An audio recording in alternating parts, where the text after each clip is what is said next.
Hello, नमस्कार। आपका स्वागत है आपके अपने चैनल M2M क्लासेज में। आज मैं आपके लिए एक नई सीरीज आज से स्टार्ट करने जा रहा हूँ। ये दृष्टि जियोग्राफी की बुक है। भारत एवं विश्व का भूगोल के नाम से टाइटल है इसका। और ये यूपीएससी से लेकर के जितने भी स्टेट पीसीएस के एग्जाम हैं सभी के लिए यूजफुल बुक है ये। बहुत ही इम्पोर्टेंट है और दृष्टि पब्लिकेशन की है और इसका ये पाँचवा संस्करण है। तो आज से इस क्लास को मैं तब तक करूँगा जब तक ये पूरी कंप्लीट बुक इसमें हो जाएगी कंप्लीट। जितनी भी क्लासें लगेंगी नियमित रूप से क्लासें चलती रहेंगी इसकी। आज इस क्लास का ये पहला पार्ट है, तो आज इस क्लास को हम शुरू कर दें पहले चैप्टर से। इसका पहला चैप्टर है, नाम है इसका भारत का सामान्य परिचय। संबंधित है इसमें भारत का सामान्य परिचय से। तो थोड़ा इसे जूम कर लेता हूँ बड़े में, जिससे आपको देखने में भी आसानी हो, मुझे भी पढ़ाने में। तो भारत का सामान्य परिचय देखते हैं कि भारत का नाम भारत है, ये सभी जानते हैं, हमारे देश का नाम। और इसे प्राचीन काल से लेकर अब तक बहुत अधिक मतलब का अनेकों नामों से जाना जा चुका है।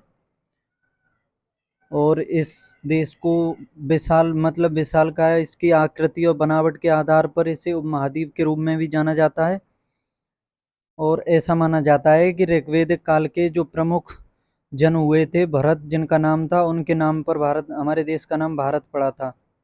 और वायु प्राण के एक अन्य संदर्भ में दुष्यंत और शकुंतला के पुत्र भी हुए थे भरत, उनका भी उल्लेख मिलता है कि उनके नाम पर हमारे देश का नाम भारत पड़ा। लेकिन ज़्यादा जो महत्व दिया जाता है वो पुराणों के ऊपर ही दिया जाता है कि भारत का नाम पुराणों के ऊपर भारत ही पड़ा।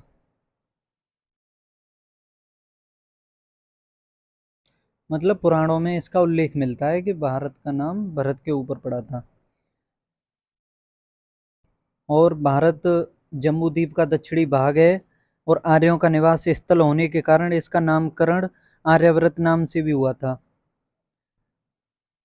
मध्यकालीन इतिहास लेखकों, फारसी और अरबी लेखकों ने इस देश को हिंद और यूनानी शब्द दिया था। यूनानी उन्होंने फारसियों और अरबियों ने इसे फारसियों ने हिंद और अरबियों ने हिंदुस्तान कहा था। भारत के पर्याय के रूप में प्रयुक्त इंडिया शब्द की उत्पत्ति भी हुई, जो यह यूनानी शब्द इंडोई से हुई। यूनानियों ने भारत को इंडिया कहा था।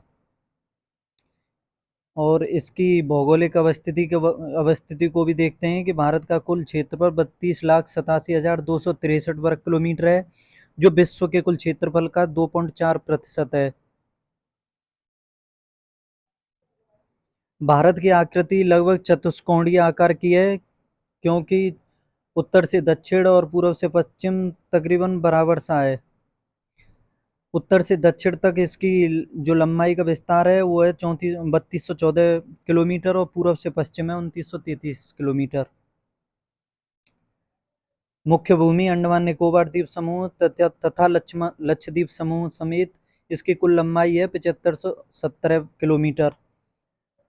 यानी इसकी फिक्स लंबाई तो 7516.6 किलोमीटर है, लेकिन इसे आसानी के लिए 7516 किलोमीटर बोल देते हैं। और इसकी स्थलीय सीमा की लंबाई देखा जाए तो 15,106.7 फिक्स है। कुछ कुछ स्रोतों में इसे 15,200 भी माना गया है।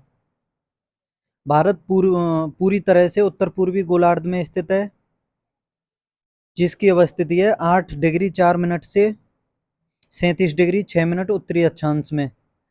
और इसका देशांतरीय विस्तार देखा जाए तो 68 डिग्री 7 मिनट से 97 डिग्री 25 मिनट पूर्वी देशांतर में ही है। और कर्क रेखा जो है भारत को दो बराबर भागों में, तकरीबन लगभग दो बराबर भागों में ही बांटती है। हिमालय पर्वतमाला हिमालय पर्वतमाला द्वारा भारत को एशिया से अलग माना जाता है, अलग किया जाता है। मतलब जो है हिमालय पर्वत है वो भारत को एशिया से अलग करता है। भारत पूर्व में बंगाल की खाड़ी, पश्चिम में अरब सागर और दक्षिण में हिंद महासागर से घिरा हुआ है। भारत की मुख्य भूमि से दूर अंडमान तथा निकोबार द्वीप समूह में स्थित जो भारत का दक्षिणतम पॉइंट है वो है इंदिरा पॉइंट, जिसे पिग्मेलियन पॉइंट या पिग्मेलियन पॉइंट भी कहा जाता है, या ग्रेट निकोबार द्वीप में है। और भारत का सबसे उत्तरी पॉइंट जो लद्दाख में है वो है इंदिरा कोल, और पश्चिमी बिंदु है गुहार मोती जो कच्छ गुजरात में है, और पूर्वी है किवीथू अरुणाचल प्रदेश में। भारत की मुख्य भूमि का सबसे दक्षिणतम बिंदु केप कोमरिन जो कन्याकुमारी तमिलनाडु में है मुख्य भूमि का। भारत में कुल 28 राज्य और 8 केंद्र शासित प्रदेश हैं, जिनमें मुख्य जिन्हें मुख्य रूप से 6 अंचलों यानी जोनों में बांटा गया है, जो नीचे दिए गए हैं ये सारणी के रूप में। उत्तरी जोन में आते हैं आपके जम्मू कश्मीर, लद्दाख, पंजाब, हिमाचल प्रदेश, हरियाणा, चंडीगढ़, दिल्ली और राजस्थान। और पूर्वी क्षेत्र में आते हैं बिहार, झारखंड, ओडिशा, पश्चिम बंगाल। और पश्चिमी जोन में आते हैं गुजरात, महाराष्ट्र, सॉरी एक second please. Okay, no problem.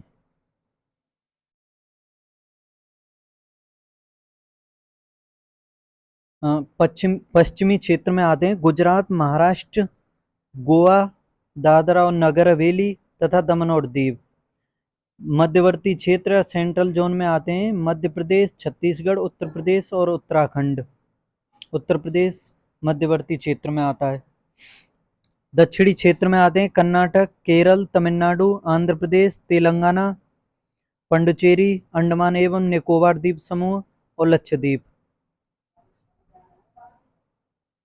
पूर्वोत्तर क्षेत्र में आते हैं सिक्किम, असम, मेघालय, अरुणाचल प्रदेश, मणिपुर, नागालैंड, मिजोरम और त्रिपुरा। आगे देखते हैं लगभग 30 डिग्री के देशांतरीय विस्तार के कारण देश को दो समय कटबंधों में बांटा जा सकता है, परंतु इस समस्या का समाधान 82 डिग्री 30 मिनट पूर्वी देशांतर रेखा को भारतीय मानक समय के निर्धारण हेतु मानकर यामोत्तर के रूप में मानकर कर लिया गया है, जो कि उत्तर प्रदेश के मिर्जापुर, कुछ स्रोतों में इसे इलाहाबाद के नैनी को भी बताया गया है, से होकर गुजरती है। यह मानक समय रेखा भारत के उत्तर प्रदेश, मध्य प्रदेश, छत्तीसगढ़, ओडिशा एवं आंध्र प्रदेश राज्यों से होकर गुजरती है। जो ये यामोत्तर रेखा है जिसके अनुसार इंडिया का समय निर्धारित किया गया है, वो 5 राज्यों से होकर के गुजरती है, जो हैं उत्तर प्रदेश, मध्य प्रदेश, छत्तीसगढ़, ओडिशा और आंध्र प्रदेश। जो भारतीय समय रेखा है वो ग्रीनविच मीन टाइम से 5.5 घंटे आगे है भारत का समय।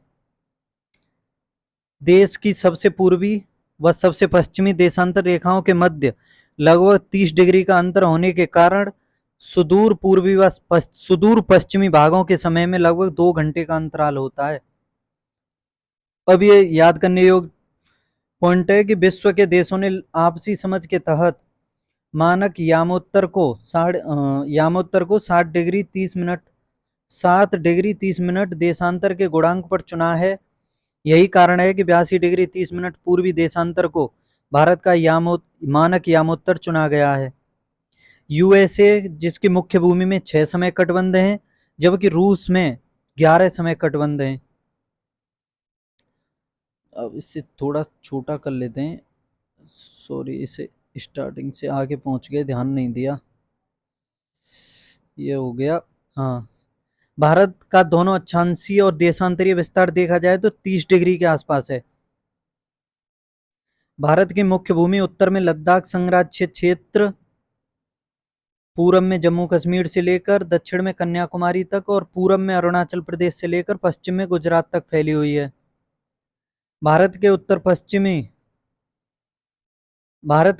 पश्चिम, उत्तर तथा उत्तर पूर्वी सीमा पर नवीनतम मोड़दार पर्वतों का विस्तार पाया जाता है, जबकि दक्षिण में प्रायद्वीपीय क्षेत्र का विस्तार पाया जाता है।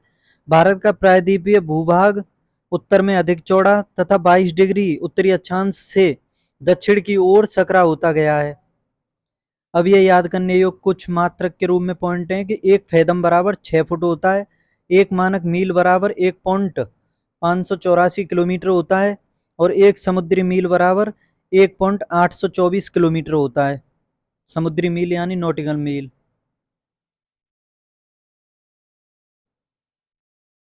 और आगे देखते हैं। ये है कि समुद्र पारीय क्षेत्रों को मिलाकर फ्रांस के पास सर्वाधिक 12 समय कटिबंध हैं। उसके मतलब उपनिवेश या दूर दराज उसके कुछ द्वीप वगैरह जो हैं समुद्र में, उन सभी को मिलाने के बाद रूस के पास, उसके फ्रांस के पास 12 समय कटबंध हैं। लेकिन यूएसए के पास 11 समय कटबंध हैं। 6 मुख्य भूमि में हैं और 5 समुद्र पारीय क्षेत्र में हैं, जिसमें 2 निर्जन समुद्र पारीय क्षेत्र हैं। निर्जन का मतलब जिस पे कोई जन नहीं है, निवास स्थान नहीं है वो। कर्क रेखा 23.5 डिग्री उत्तरी अक्षांश देश के कुल 8 राज्यों से होकर के गुजरती है।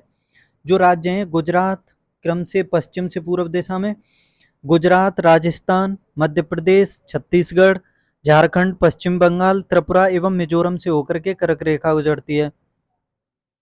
मानक समय रेखा एवं कर्क रेखा आपस में एक दूसरे को छत्तीसगढ़ में काटती हैं। भारत एकमात्र ऐसा देश है जिसके नाम पर किसी महासागर का नाम पड़ा है, जो हिंद महासागर है। भारत के पूर्वी और पश्चिमी घाट नीलगिरी में आकर के मिलते हैं। याद रखना, पूर्वी और पश्चिमी घाट का मिलन नीलगिरी में होता है, तमिलनाडु में। क्षेत्रफल की दृष्टि से भारत का सबसे बड़ा राज्य राजस्थान और सबसे छोटा राज्य गोवा है। क्षेत्रफल की दृष्टि से सबसे बड़ा केंद्र शासित प्रदेश जम्मू कश्मीर, जिसमें लद्दाख तथा सबसे छोटा लक्षद्वीप है।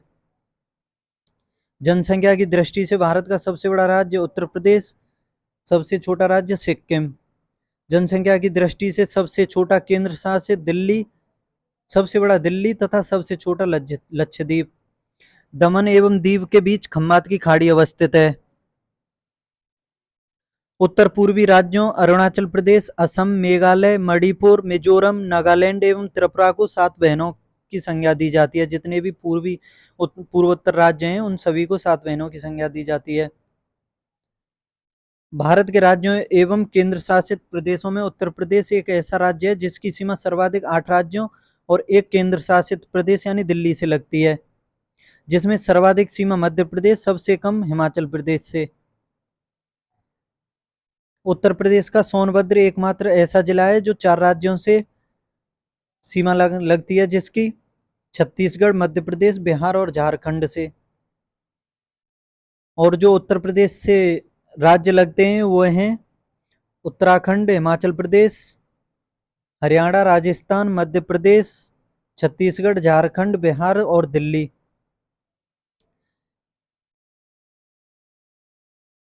भारत में 9 राज्यों तथा 4 केंद्र शासित प्रदेशों की सीमाएं समुद्री तटरेखा से लगी हैं, जिसमें गुजरात की समुद्री तटरेखा सबसे लंबी तथा सबसे छोटी गोवा की है। 19 राज्य एवं 4 केंद्र शासित प्रदेश स्थलविरुद्ध हैं, लैंडलॉक्ड हैं जो। इनमें से 5 राज्य हरियाणा, छत्तीसगढ़, तेलंगाना, मध्य प्रदेश और झारखंड एवं 2 केंद्र शासित प्रदेश दिल्ली एवं चंडीगढ़ ऐसे हैं जिनकी सीमा अंतर्राष्ट्रीय सीमा को स्पर्श नहीं करती है। और आगे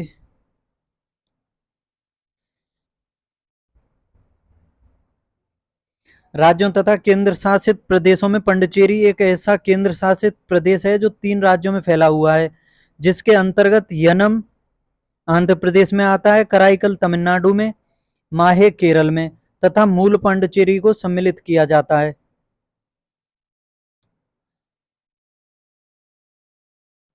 समुद्री तटरेखा वाले राज्य केंद्र शासित प्रदेश नीचे दिए गए हैं। राज्यों में गुजरात, महाराष्ट्र, गोवा, कर्नाटक, केरल, तमिलनाडु, आंध्र प्रदेश, ओडिशा और पश्चिम बंगाल हैं। लेकिन केंद्र शासित में अंडमान निकोबार द्वीप समूह, लक्षद्वीप, दादरा और नगर हवेली, दमन और दीव तथा पंडिचेरी। और एनसीआर में देखते हैं, एनसीआर में जो हरियाणा के जिले हैं वो फरीदाबाद, गुरुग्राम, मेवात, रोहतक, सोनीपत, रेवाड़ी, झज्जर, पानीपत, पलवल, भिवाड़ी, महेंद्रगढ़, जिंद और करनाल। तो कुल मिला के 13 जिले हरियाणा के एनसीआर में लगते हैं। तो आज की क्लास में आज हम इतना ही रखेंगे, कुछ मुझे काम है, कल की क्लास में यहीं से स्टार्ट करूंगा। तो कल तक के लिए पढ़ते रहिए आप, कल दूसरी क्लास में यहीं से देखेंगे। तब तक के लिए धन्यवाद आपका।